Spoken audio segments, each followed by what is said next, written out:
internistas nos puede aportar un montón a todos. A nosotros nos aportó muchísimo, esperamos a ustedes les aporte lo mismo que nos aportó a nosotros.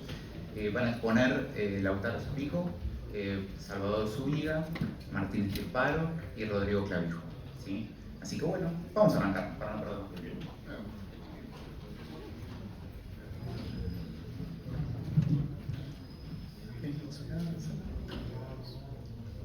Bueno, ¿cómo están? Buenas noches a todos.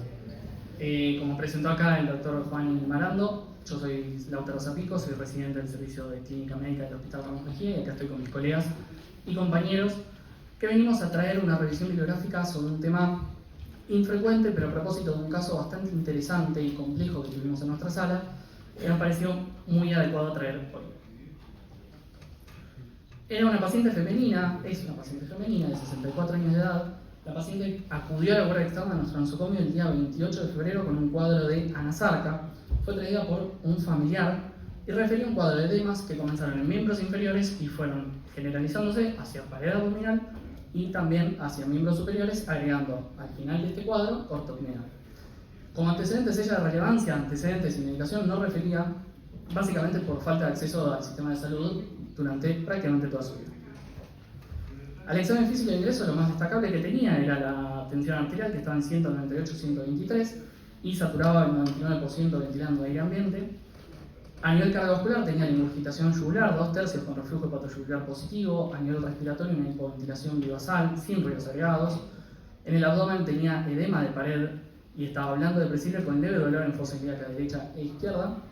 Y a nivel de piel y partes blandas, lo que ya mencionamos, que son estos edemas fríos, grado 3 que tenía, a nivel de miembros inferiores y miembros superiores. En el laboratorio de ingreso que tuvo con nosotros, lo que vamos a destacar acá, en esta imagen, es la anemia normocítica normocrónica, con la leve plaquetopenia, con la leucopenia y una neutropenia. Recordemos que no tenía antecedentes que ella refiera. Con una falla renal, con una CREA de 1.3, las enzimas hepáticas levemente aumentadas en 118 y 88 respectivamente GOT y GPT, con un colesterol total alto en 255, unos triglicéridos que acá no salen pero también estaban aumentados, y una hipoproteinemia con una hipolipidemia. A su ingreso de imágenes tenía una placa de tórax, que lo único que veíamos era este engrosamiento a nivel de las bases pulmonares.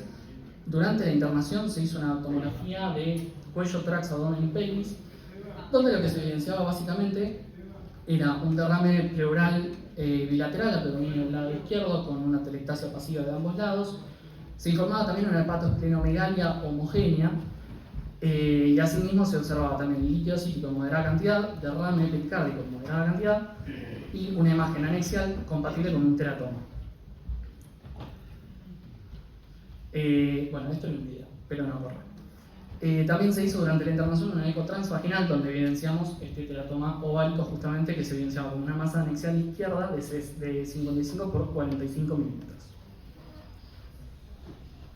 Bueno, buenas noches a todos y a todas. Yo soy Salvador.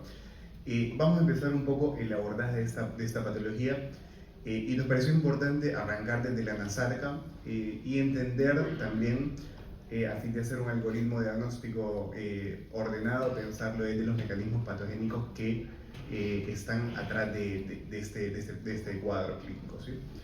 Bueno, tenemos 4 mecanismos principales. Una, la obstrucción linfática, que habitualmente esto va a generar un edema más bien localizado. Después tenemos etiologías que pueden generar una alteración en la permeabilidad, por ejemplo, un paciente que puede tener un shock anafiláctico, pacientes que pueden tener quemaduras importantes. Y lo que parece ser que encaja más en el contexto de este paciente, que podrían ser alteraciones que generen incremento de la presión hidrostática o descenso de la presión oncótica. Bien, entonces acá nos parece interesante ir haciendo un abordaje a partir de los órganos que pueden generar estas alteraciones, ¿sí? Podemos tener el riñón, podemos tener también el corazón, podemos tener el hígado, y tenemos que empezar a ver una evaluación focalizada a fin de poder determinar las pistas que nos orienten al órgano responsable. Bueno, así que iniciamos con la evaluación cardíaca, que esto nos generaría un incremento de la presión hidrostática, Así que habíamos hablado de que la paciente había venido con crepitante, con hipoventilación en las bases, con ingurgitación yugular 2/3, con edemas periféricos. Así que realizamos un ecocardiograma en el que, como datos relevantes, la verdad es que no encontramos grandes alteraciones y tenemos una dilatación de la aurícula izquierda, una fe conservada, una insuficiencia tricuspidia leve y una presión sistólica de la arteria pulmonar un poco incrementada. Y también observamos un derrame pericárdico moderado, que ya lo hemos descrito previamente en la tomografía. Bien, pasamos a la evaluación hepática, que podría generar un descenso de la presión oncótica o un incremento de la presión hidrostática. ¿Sí? El mecanismo de la presión oncótica, recordamos que el hígado tiene un rol importante en la producción de proteínas, y la presión hidrostática sobre todo en cuadros de hipertensión portal. Bueno, así que realizamos una ecografía. En la ecografía lo que vemos son signos sugestivos de hepatopatía crónica, el vaso aumentado de tamaño, y en el modo Doppler lo que vemos es un flujo hepatópeto con velocidades máximas disminuidas, también un índice de resistencia aumentado, que esto podría ser sugestivo de un cuadro de hipertensión portal. Y también vemos las venas suprahepáticas permeables. Bien, recordamos y agregamos algunos otros estudios complementarios adicionales. Tenemos una alfa-fetoproteína baja, un hepatograma que evidenciaba elevación de transaminasas, algunas citopenias, anticuerpos para hepatitis autoinmune y colangitis biliar primaria negativos, serologías para hepatitis C y hepatitis B negativas. Bien, y finalmente llegamos a la evaluación renal. Bien, hacemos un repaso. El riñón puede generar alteraciones de la presión oncótica en el contexto de un síndrome nefrótico, por ejemplo, o incremento de la presión hidrostática. Bien, así que vamos haciendo una evaluación ordenada del riñón. Bueno, ¿qué vamos a evaluar? La tasa de filtrado glomerular, la proteinuria, una ecografía y el sedimento urinario. Estos son, digamos, los cuatro, digamos, como algunos pilares básicos para arrancar una evaluación de la función renal. Bien, lo que evaluamos en la tasa de filtrado glomerular es que constatamos un descenso, ¿sí? También un dato muy relevante es que solicitamos una proteinuria y obtuvimos un valor de casi 7 gramos en 24 horas, por lo que tenemos una proteinuria en rango nefrótico. La ecografía no tenía mayores alteraciones, no había alteraciones tanto en el tamaño del riñón, alteraciones en la ecogenicidad, y solicitamos un sedimento urinario. Bien, y en el sedimento urinario tenemos otros datos que nos aportan si tenemos cilindros granulosos y tenemos también eritrocitos dismórficos. Bien, ¿hasta acá alguna duda? Bien, perfecto, así que empezamos y vamos ordenándonos. Vamos siguiendo las pistas y podemos decir que ese cuadro clínico inicial que lo habíamos pensado como una anasarca, ahora lo podemos recategorizar a un síndrome nefrótico o nefrítico. ¿Sí? Hay algunos componentes que es importante destacarlos porque tenemos una paciente con anasarca, con proteinuria, pero también tenemos una paciente que ingresa con hipertensión arterial importante y que también tiene eritrocitos dismórficos. ¿Sí?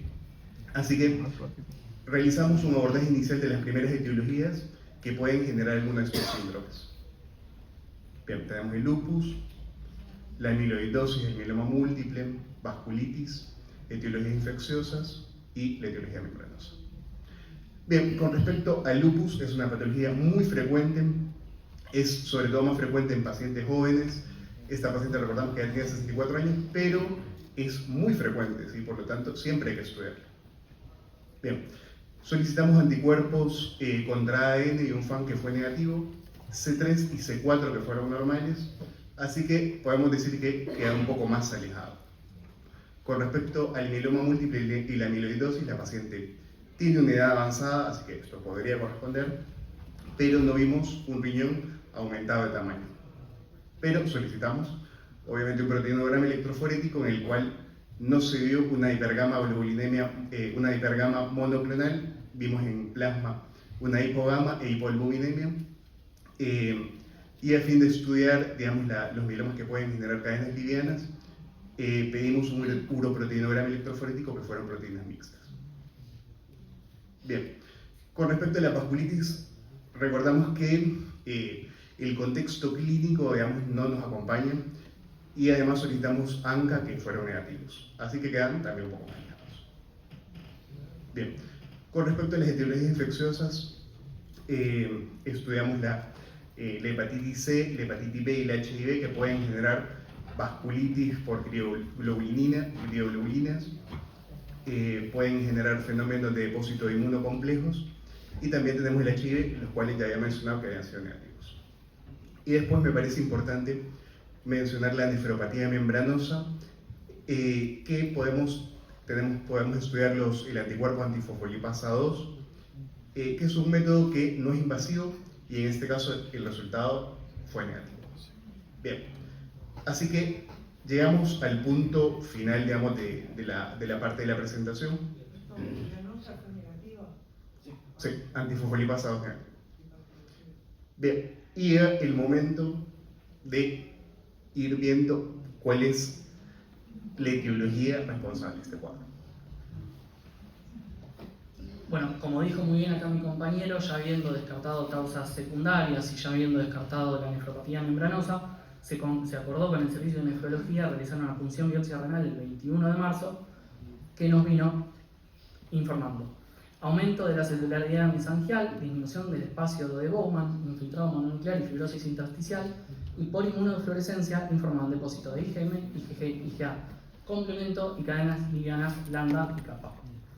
Llegaron a la conclusión de una glomerulonefritis por depósito de inmunocomplejos con un patrón membrano proliferativo. En esta diapositiva lo que hacemos es recopilar un poco algo que quedó medio anecdótico al paso, que es la pancitopenia, sobre todo de la paciente. Hicimos interconsulta con el servicio de hematología, sigue en estudio. Se realizaron dosajes de vitamina B12, de ácido fólico y un perfil de hierro que vinieron normales, un frotty de sangre periférica que también salió normal. Se realizó una PAMO y una citometría del flujo que no informaban alteraciones, pero recibimos el día de hoy una biopsia de médula ósea que se hizo ese mismo día que informan cambios lissematopoyéticos. Como decimos, sigue en seguimiento por el servicio de hematología. Bien. Otro punto que es importante, ¿no? Es empezar un poco a lo que decía mi compañero, ¿no? Entender la interpretación sistémica, ¿no? Tenemos un órgano que tiene un compromiso, pero también tenemos otras alteraciones, una alteración a nivel cardíaco y una alteración a nivel hepática. Si bien es cierto, la paciente obviamente al no haberse estudiado adecuadamente, no haberse hecho los controles, puede tener etiologías que tengan un compromiso más dirigido a cada uno de estos órganos. Y, por ejemplo, la paciente puede haber sido una paciente que tenía una dislipemia de larga data, que puede haber generado esto lesión a nivel hepático. Quizás la paciente ya era previamente hipertensa, tenía otros factores de riesgo cardiovasculares que por ahí no los conocemos. Pero sí es necesario este análisis, porque nosotros recordamos que un síndrome nefrótico va a generar alteración en los niveles de la bulimia, eso va a generar activación del sistema renina-angiotensina-aldosterona, y eso va a generar, digamos, una sobrecarga que puede generar los conocidos síndromes cardiorrenales, por ejemplo. Bien, a su vez recordamos que el corazón de manera retrógrada puede transmitir las presiones hacia el hígado desde las cavidades derechas, y esto puede generar elevación del hepatograma, de las transaminasas, y además esto podría también tener un componente a la hora de haber encontrado estos hallazgos que eran sugestivos de hipertensión portal. Bien, entonces, básicamente es importante entender que si bien los sistemas pueden analizarse